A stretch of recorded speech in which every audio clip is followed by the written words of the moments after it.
Significance of jelly in span of frog में, जैसे कि हमने देखा पिछले वीडियो में, जेली अस्वादिष्ट होती है, अतः मछलियाँ, जलीय कीड़े व पक्षी आदि अंडों को नहीं खाते हैं।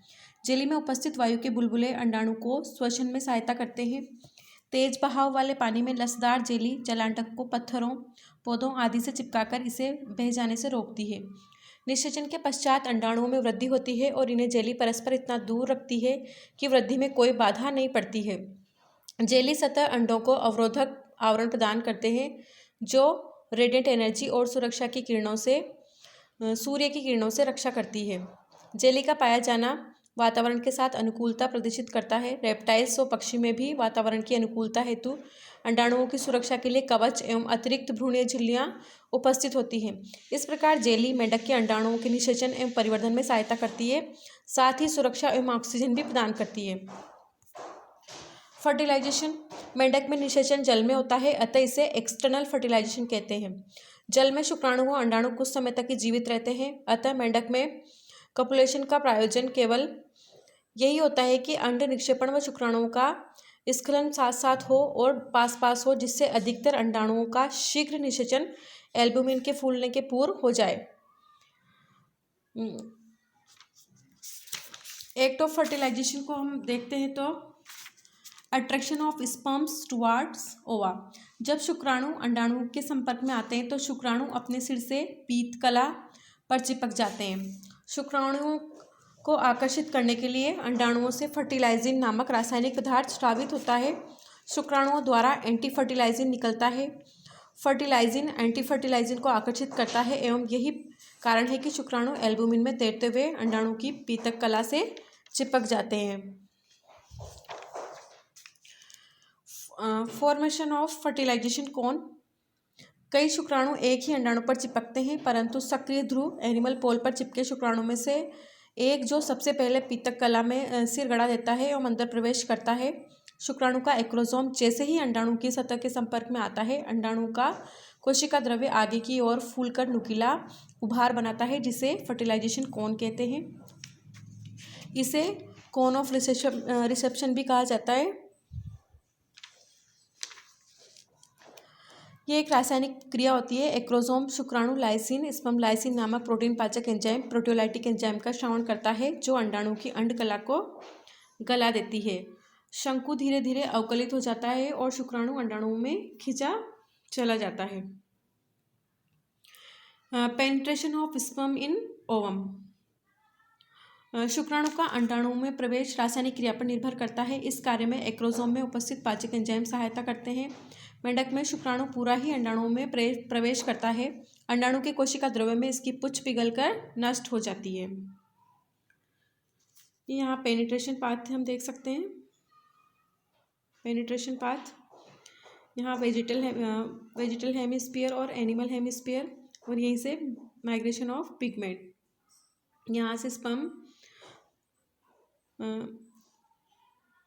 एंट्री करता है इधर से। देन आता है एक्टिवेशन ऑफ ओवम। तो शुक्राणु के अंडाणु में प्रवेश के साथ ही अंडाणुओं के सक्रियण की प्रक्रिया प्रारंभ होती है। अंडाणु अत्यधिक सक्रिय होकर जैसे फॉर्मेशन ऑफ फर्टिलाइजेशन मेम्ब्रेन। शुक्राणु के अंडाणु में प्रवेश के पश्चात ही पीतकला के चारों ओर एक निषेचन झिल्ली फर्टिलाइजेशन मेम्ब्रेन का निर्माण होता है, जो अन्य शुक्राणुओं को प्रवेश नहीं करने देती है। यह झिल्ली अंडाणु के वल्कुटीय कणों द्वारा बनती है। Formation of perivitelline space. अंडाणु के कोशिका द्रव्य के कुछ जल के समान तरल रिसकर इसके साथ तथा पीतक कला के मध्य एकत्रित हो जाता है, अतः पीतकला कोशिका द्रव्य से हट जाती है। इस बीच के तरल से भरे स्थान को परिपीत गुहा कहते हैं। पीत कला से अलग होते ही गुहा अंडाणु भीतर ही घूमने लगता है। परिणाम स्वरूप सक्रिय ध्रुव हल्का होने से ऊपर की ओर आ जाता है, अक्रिय ध्रुव भाग भारी होने के कारण नीचे की ओर आ जाता है। सेकंड मैचुरेशन डिवीजन जब होता है इसमें, तो मेंढक में अंड निक्षेपण के समय सेकेंडरी oocyte अवस्था में होता है। इसका केंद्रक द्वितीय परिपक्व विभाजन की मध्यावस्था मेटाफेज में होता है। शुक्राणु प्रवेश करता है और द्वितीय ध्रुवकाय सेकंड पोलर बॉडी बनती है। जब अंडाणु के केंद्रक को मादा पूर्व केंद्रक फीमेल प्रोन्यूक्लियस कहते हैं। यह अंडाणु की सतह से हटकर अक्ष पर आ जाता है। Penetration path of sperm. जो ही शुक्राणु अंडाणु में प्रवेश करता है, अंडाणु के सक्रिय ध्रुव से उस भाग की सतह पर रंग कणिकाएं जो इसकी भूमध्य रेखा पर प्रवेश बिंदु के ठीक सामने होती हैं, प्रवेश स्थान की ओर जाने लगती है। जिस भाग से कणिकाएं हटती हैं उसका रंग हल्का हो जाता है, इसे ग्रे क्रेसेंट। ये जैसे यहाँ से कणिकाएं हट गई तो इस वाले भाग को ग्रे क्रेसेंट कहा जाता है। ये भाग आगे चलकर भ्रूण का पश्च भाग बनाता है। ग्रे क्रेसेंट व निषेचन शंकु को मिलाने वाली रेखा को डोर्सो वेंट्रल एक्सिस कहते हैं। स्पर्म पाथ, शुक्राणु पाथ। शुक्राणु के अंडाणु में प्रवेश करने के पश्चात पुच्छ शीघ्र ही नष्ट हो जाती है। शीघ्र व मध्य भाग, शीर्ष व मध्य भाग एक निश्चित पथ पर अंडाणु के पूर्व केंद्र की ओर गति करते हैं। यह पथ शुक्राणु पाथ कहलाता है। यह कुछ रंगाकणों को भी अपने साथ अंडाणु के कोशिका द्रव्य में धकेलता है। अतः अंडाणु में प्रवेश के बाद शुक्राणु का पथ एक काली लीक के रूप में स्पष्ट दिखाई देता है। यदि मादा पूर्व केंद्रक सक्रिय ध्रुव के मध्य भाग में होता है तो शुक्राणु पथ लगभग सीधा होता है। यदि मादा पूर्व केंद्रक सक्रिय ध्रुव में अकेंद्रकीय होता है तो पहले तो शुक्राणु अंडाणु के कोशिका द्रव्य में कुछ देर तक सीधे प्रवेश पथ पर बढ़ता है, परंतु बाद में यह मादा पूर्व केंद्र की ओर मुड़कर एक नए कॉपुलेशन पाथ पर बढ़ने लग जाता है।